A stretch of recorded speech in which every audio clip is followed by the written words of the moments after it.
IND24 के दर्शकों को होली की बहुत सारी बधाइयां, शुभकामनाएं। मित्रों, होली पर एक ऐसे कवि सम्मेलन को लेकर हम आपके बीच उपस्थित हुए हैं जिसमें देश के जाने माने कवियों की ये शिरकत आपको कुछ नया देगी। हमारे बीच उपस्थित हैं श्री गोपाल जी दांगी। गोपाल जी, आपका स्टूडियो में स्वागत है। आयुषी जी भंडारी, आयुषी जी आपका भी स्वागत है।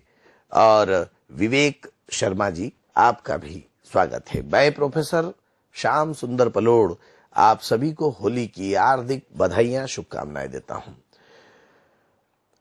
होली उमंग का त्योहार है, मस्ती का त्योहार है और उल्लास के इस पर्व को हम हिंदुस्तान के लोग अपनी सरहदों में ही नहीं अपितु दुनिया भर में रंग और गुलाल के साथ जिस तरह से मनाते हैं उसके अलग अलग ढंग अलग अलग क्षेत्रों के हिसाब से अलग अलग रूप में प्रस्तुत होते हैं। होली अलग अलग जगह होती है, कभी लठमार होली होती है तो कभी गुलाल होली होती है, कभी किसी विशेष क्षेत्र में किसी विशेष किस्म की होली होती है, लेकिन सबका संदेश एक ही है कि बैर भाव भूल कर प्रेम बढ़ाना और एक दूसरे के साथ आत्मिक रिश्तों को प्रगाढ़ता प्रदान करना, बस इसी उद्देश्य से होली मनाई जाती है। मैं कहना चाहता हूं, होली के पावन पर्व पर की लाल हरे पीले नीले सतरंगी वेश धरते हैं, गुदगुदाहट भरी पिचकारी हम पेश करते हैं, गुदगुदाहट भरी कविताएं अब हम पेश करते हैं। अरे पिचकारी रंगों की और भावों के रंगीन मिजाज से श्रोताओं दीजिए अनुमति, तो कवि सम्मेलन का श्री गणेश करते हैं। आप लोग दीजिए अनुमति। तो होली के इस विशेष कवि सम्मेलन में आप सबको मैं ये कहना चाहता हूं कि बंधुओं, अपने ओठों पर मुस्कुराहट को जिंदा रखो। क्यों? क्योंकि हंसना जिंदगी का प्रमुख मकसद है। हंसने के लिए कहीं दूर जाने की जरूरत नहीं है, हमारे इर्द गिर्द ही कहीं न कहीं हास्य बिखरा पड़ा होता है। मैं कॉलेज में पढ़ाता हूं, मुझे कॉलेज में पढ़ाते पढ़ाते ही कई तरह के हास्य उत्पन्न होते दिखाई देते हैं। एक बच्चे से मैंने गणित का सवाल पूछ लिया कि बताओ बेटा, एक किसान एक खेत को 15 दिन में जोतता है तो 2 किसान उसी खेत को कितने दिन में जोतेंगे? बच्चा बोला, सर आपका दिमाग खराब है क्या? खेत जब एक बार जोत चुका है तो जोतने की जरूरत क्या है? एक बच्चे से मैंने कहा कि बेटा बता, पैसिफिक महासागर कहाँ स्थित है? बोले सर मेरे को नहीं मालूम। मैंने कहा टेबल पे खड़ा हो जा। बोले सर यहां से भी नहीं दिख रहा। एक बच्चे से मैंने कहा कि बेटा हम 1 मिनट में जितनी बार सांस लेते हैं ना, चीन में उतने बच्चे पैदा हो जाते हैं। अगले दिन पट्टा कॉलेज में आया, टेबल पे खड़े होके मैंने कहा क्या कर रहा है? बोले चीन की आबादी बढ़ा रहा हूं। और मैंने कहा होमवर्क क्यों नहीं करके आया? बोले सर लाइट नहीं थी। मैंने कहा लाइट नहीं थी तो मोमबत्ती जला लेता। बोले माचिस नहीं थी। मैंने कहा माचिस क्यों नहीं थी? बोले वो पूजा घर में रखी हुई थी। मैंने कहा पूजा घर में से ले लेता। बोले नहाया नहीं था। मैंने कहा नहाया क्यों नहीं था? बोले पानी नहीं था। अरे मैंने कहा पानी क्यों नहीं था? बोले मोटर चालू नहीं थी। अरे मैंने कहा मोटर क्यों नहीं चालू थी? बोले वही तो रो रहा हूं कि लाइट नहीं थी। तरह तरह की बातों से तरह तरह के आयाम कहीं न कहीं हमारे लबों की मुस्कुराहट के रूप में जब प्रस्तुत होते हैं, तब हमें कवि सम्मेलनों की महत्ता स्वीकार्य होती है। देखिए, अभी हमने विश्व कविता दिवस मनाया।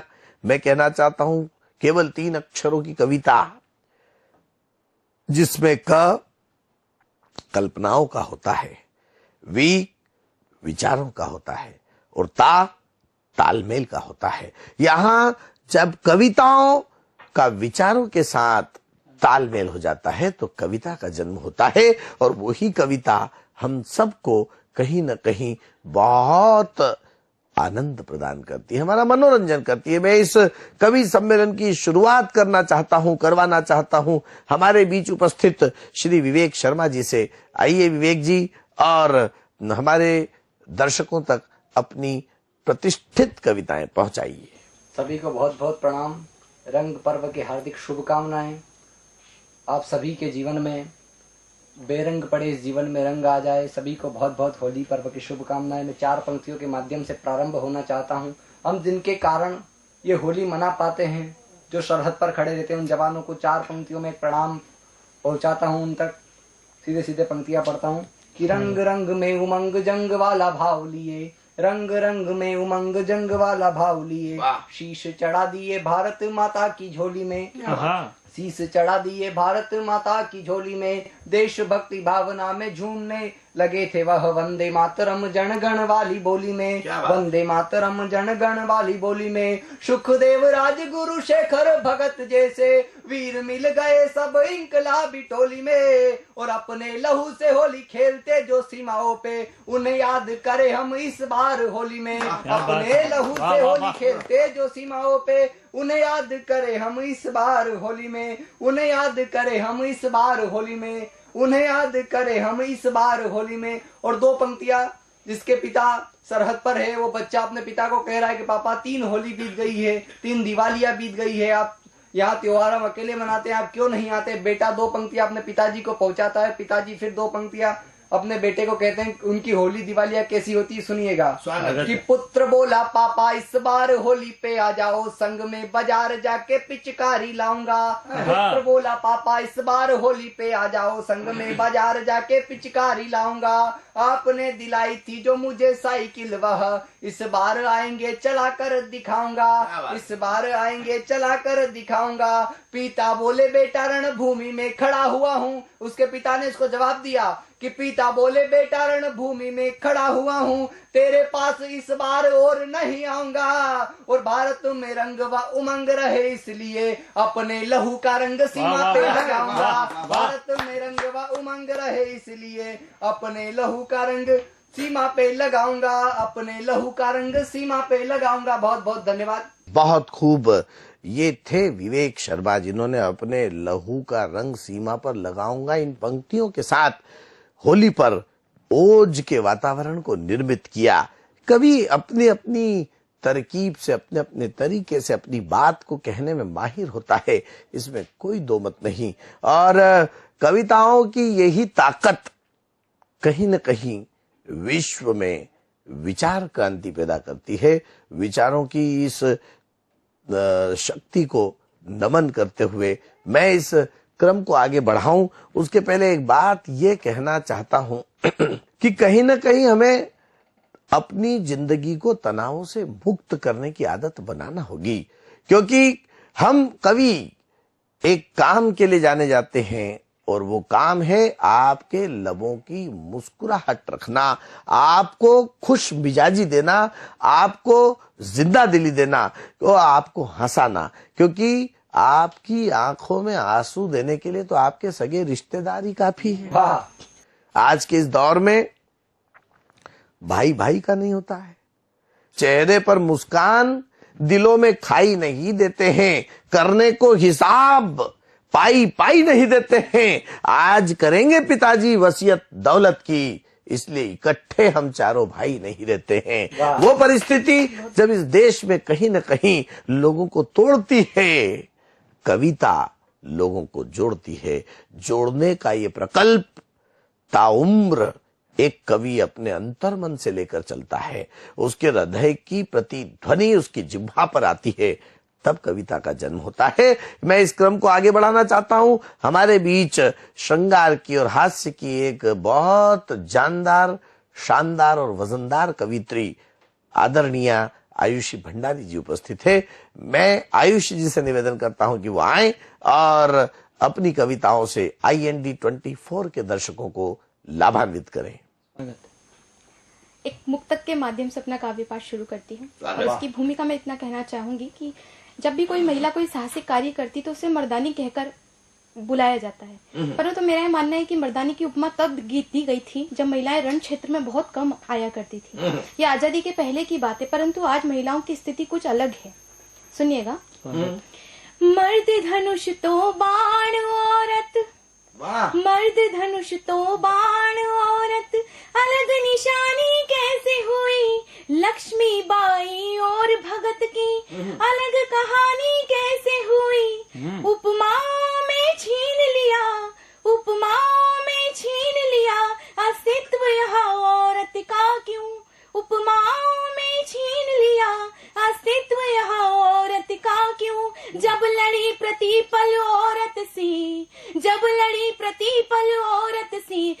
मर्दानी कैसे हुई जब लड़ी प्रतिपल औरत सी, फिर मर्दानी कैसे हुई के लिए एक गीत निवेदित करती हूँ। और ये गीत मैं समस्त माओं के लिए लिखा है जिनकी बेटियां ब्याह करके चली गई है अपने ससुराल को, और वो उन्हें प्रतिदिन किस तरह से याद करती है। सुनिएगा। स्वागत। पंख लगा दे माँ मैं तोड़ना चाहूँ, तेरे पास सुला ले माँ मैं तो सोना चाहूँ, तेरी याद जो आए माँ मुझे निंदिया ना आए, नींदों के साए में तेरी याद सताए। क्या बात है। मैं पली बड़ी हूँ तेरे आंचल में, मेरा प्यार छुपा है माँ तेरे काजल में। एक और सुना दे माँ चंदा की कहानी, प्रभु बोल रहे हैं माँ बस तेरी जुबानी, सीने से लगा ले माँ मैं तेरी लाडो रानी, आँखों में छुपा है माँ तेरे पानी पानी, पंख लगा दे माँ मैं तोड़ना चाहूँ। इसका अगला बन। स्वागत। मैं तेरे अंगना की चिड़िया हूँ चहक रही, बागों में कलियां हैं महक रही। क्या बात। कान्हा तू दिला दे माँ मैं तेरी सखी सहेली, गोकुल की रानी हूँ राधा अलबेली, तुझे छोड़ के जाऊँ माँ कैसी ये पहेली, मेरे बिन जिएगी माँ कैसे तू अकेली, पंख लगा दे माँ मैं तोड़ना चाहूँ। वाह वाह वाह वाह आयुष जी, इन्होंने माँ पर गीत पढ़ा। मैं कहना चाहता हूँ आयुष जी, माँ की कोई उपमा नहीं होती, क्योंकि माँ कभी उप माँ नहीं होती। वाह गम की चोटें जख्मों पर फौलाद से ज्यादा क्या होगी, और माँ की दौलत दुनिया में औलाद से ज्यादा क्या होगी। लड़की यदि भाभी है तो समता का रूप है, मामी मौसी बुआ है तो ममता का रूप है, और लड़की यदि बेटी है तो गुनगुनी धूप है, लड़की यदि माँ है तो परमात्मा का रूप है। उस परमात्मा के रूप को अपनी कविताओं से अपने गीतों से नवाजने वाली आयुषी भंडारी एक बहुत अच्छी स्मृति हमारे दर्शकों तक देकर छोड़कर जा रही है। मैं इस क्रम को आगे बढ़ाना चाहता हूं, और बड़ी संजीदगी है। कविताओं का ये सिलसिला बहुत धीरे धीरे आप तक पहुंच रहा है। निसंदेह कवियों की यही ताकत कहीं न कहीं श्रोताओं को जोड़े रखती है, बांधे रखती है, और ये दौर ही ऐसा है। और मैं तो ये कहना चाहता हूं कि तरह तरह की समस्याएं हैं। कभी भ्रष्टाचार को लेकर लोग चिंतित हो जाते हैं, कभी शिष्टाचार को लेकर चिंतित हो जाते हैं। अब भ्रष्टाचार भी कैसा, मैं घर से निकला, चौराहे पे पुलिस वाले ने पकड़ लिया, बोले हेलमेट नहीं है, 2000 रुपए का चालान बनेगा। मैंने कहा माए बाप कुछ देख लो, गलती से जल्दी जल्दी में हेलमेट घर ही भूल आया। बोले 500 रुपए दो और निकलते बनो। मैंने कहा ठीक है, 500 रुपए दिए, और मैंने कहा कभी अगले चौराहे पे दूसरा पुलिस वाला पकड़े तो बोले बोल देना पेप्सी। हुआ भी यही, अगले चौराहे पे फिर मेरे को एक पुलिस वाले ने रोक लिया, मैंने कहा पेप्सी, उसने मुझे सर्च जाने दिया। अपने को टोटका समझ में आ गया। अपन अगले दिन फिर बिना हेलमेट के फिर पकड़े गए, फिर पुलिस वाले ने अपने को चालान काटने के लिए बोला, अपन ने कहा पेप्सी। उसने कहा बेवकूफ, पेप्सी तो कल था, आज तो कोका कोला है।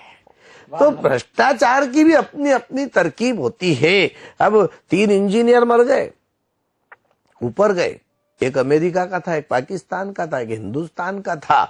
ऊपर गए तो यमराज जब यमदूत उनको ले जाने लगे, जल्दबाजी में हड़बड़ाहट में ऊपर का दरवाजा टूट गया। यमराज बोले इसको बनाना है। अमेरिका वाले इंजीनियर से पूछा कि कितने पैसे लगेंगे, बोले महाराज 6000 रुपए लगेंगे। बोले 6000 कैसे? बोले 3000 मटेरियल के और 3000 मेरे। पाकिस्तान वाले से पूछा तू कितने लेगा, बोले 12,000 रुपए। अरे बोले 12,000 कैसे, बोले महाराज 6,000 का मटेरियल, 6,000 मेरे। अब वो हिंदुस्तान वाले इंजीनियर से पूछा तू कितने लेगा, बोले 32,000 रुपए। और बोले 32,000 कैसे, बोले देखो महाराज 10,000 तो आपके, 10,000 मेरे, और 12,000 में इस पाकिस्तानी को ठेका दे देंगे। तो भारत में हर काम बड़ी किस्मत से होते हैं, और जो किस्मत से नहीं होते वो रिश्वत से होते हैं। भारत में जो भी आए 2-2 हाथों लूट गए, रिश्वत लेते पकड़े गए तो रिश्वत देकर छूट गए। इन तमाम सारी परिस्थितियों के बीच मैं निवेदन कर रहा हूं, हमारे बीच यहाँ गोविंद दागी जी एक बहुत अच्छे गीतकार उपस्थित हैं। गोविंद जी आइए और हमारे दर्शकों तक अपने गीतों की, अपनी स्वर लहरियों की एक खूबसूरत महफिल सजाइए। सभी दर्शकों को मेरा विशेष प्रणाम, बहुत बहुत प्रणाम, और होली पर्व की बहुत बहुत शुभकामनाएं। 4 पंक्तियां निवेदित करता हूं स्वागत होली की। कि गाल गुलाबी है तेरे और गुलाल गुलाबी लगा लिया। वाह वाह वाह। कि गाल, एक दर्शन करने की कोशिश की है इसमें। स्वागत। कि गाल गुलाबी है तेरे और गुलाल गुलाबी लगा लिया। क्या बात। और इस फागुन को सजनी तूने भंग का प्याला पिला दिया। वाह वाह वाह वाह। फागुन को सजनी तूने भंग का प्याला पिला दिया। तो घर आंगन और गली शहर सब रंग गुलाबी रंग डारे।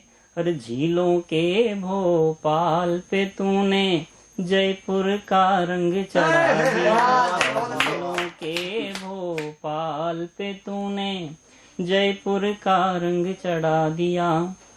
और प्रेम क्या हो सकता है? जब हम होली जैसे महोत्सव पे हम बैठते हैं तो राधा और कृष्ण की बात हम करते हैं। प्रेम क्या हो सकता है, मैंने अपने तरीके से कहने की कोशिश। स्वागत है, स्वागत। कि प्रेम सतयुग में सत की सरिता सा है। क्या बात है, वाह वाह वाह। प्रेम सतयुग में सत की सरिता सा है। प्रेम त्रेता में धरती की सीता सा है। प्रेम कल युग में मीरा के मन में बसा। प्रेम द्वापर के द्वंद्वों में गीता। द्वापर के द्वंद्वों में गीता सा है। और प्रेम की शक्ति क्या हो सकती है? कि प्रेम पत्थर को भी मन भावन करे। प्रेम पत्थर को भी मन भावन करे। प्रेम पतझड़ को पल में ही सावन करे। प्रेम पतझड़ को पल में ही सावन करे। और प्रेम की हर व्यथा आंसुओं से लिखी। पर प्रेम के आंसू आँखों को पावन करे। क्या बात है। प्रेम के आंसू आँखों को पावन करे। और प्रेम का हमारे जीवन में क्या होना चाहिए? कि प्रेम से मन को मधुवन बनाते रहे। रास हम गोपियों सा रचाते रहे। और कृष्ण और राधिका को मिला कर के हम तन को वृंदावन सा तन को वृंदावन सा सजाते रहे। बहुत खूब, बहुत खूब। ये थे गोविंद दांगी जिन्होंने प्रेम की, प्यार की बात की, इजहार की बात की। कहीं न कहीं प्रेम, जिसे हम प्यार भी कहते हैं, वो 2.5 अक्षर निसंदेह जिंदगी को बहुत ऊंचे मुकाम तक पहुंचाते हैं। और इस रंगीनियत को होली पर हम अपने अंदाज में अभिव्यक्त करते हैं। निसंदेह ये होली प्रेम और प्यार से मनाई जाए, ये संदेश आपके इस गीत में था। और प्रेम का ही संदेश तो हम सबको वो ऊंचाइयां देता है जो एक एक ऐसे मुकाम तक पहुंचाने में कामयाब होता है जो पूरी दुनिया को एक सूत्र में बांधे रखे। और सच बताऊं तो वो मोहब्बत ही है जो हमें आसानी से हासिल नहीं होती। कहते ना कि मोहब्बत का मजा मिलता है जब दिल से मिलता है, और मुश्किल ये है दोस्त कि दिल बड़ी मुश्किल से मिलता है। तो उस मुश्किल को आसान बनाती है कविता, गीत, छंद, शेर और शायरी। बहरहाल होली की इस मस्ती को हम जिंदा रखते हुए आगे बढ़ते हैं। मैं एक होली पर आपको हास्य व्यंग की कविता सुनाकर इस कवि सम्मेलन का समापन करना चाहता हूं। मैं मालवा की होली को लेकर आपको एक ऐसे संस्मरण तक पहुंचाता हूं जो होली की असली मिठास है। हमारे मालवा में कैसे होली मनाई जाती है। हमारे यहाँ जीजा और साली की होली बहुत लोकप्रिय है। तो एक जीजा और साली की होली और मालवा की होली के चित्र आपके आंखों के सामने प्रस्तुत कर रहा हूं, प्रकट कर रहा हूं कि होली के 4 दिन पहले होला सराय की साली बोली, जीजा जी अब की बार तो नहीं आएगी आपकी वो रंगीन टोली। पिछली बार तो मैं बहुत डर गई थी, हाय रब्बा ऐसा पकड़ा आपने, मारे खुशी के मर गई थी। वो गुदगुदाती ठंडे पानी की पिचकारी मेरे अंग अंग पर रंग भरकर ऐसी मारी, उफ मेरी जोर से निकली थी किलकारी, भिगा दी थी आपने मुझको सारी की सारी। वो चुटुर चुटुर फुग्गे मत मारना, रंग लगाने आओ तो इधर उधर नहीं ताड़ना। सच कहूं जीजू तो होली में कुछ कुछ होता है, पराया तो दूर अपना ही अपने को भिगोता है। होली की मस्ती में मैं जब भी आती हूँ आपके साथ भांग की गोली खाती हूँ, चक्कर बिन्नाटी आते ही आपको करीब पाती हूँ।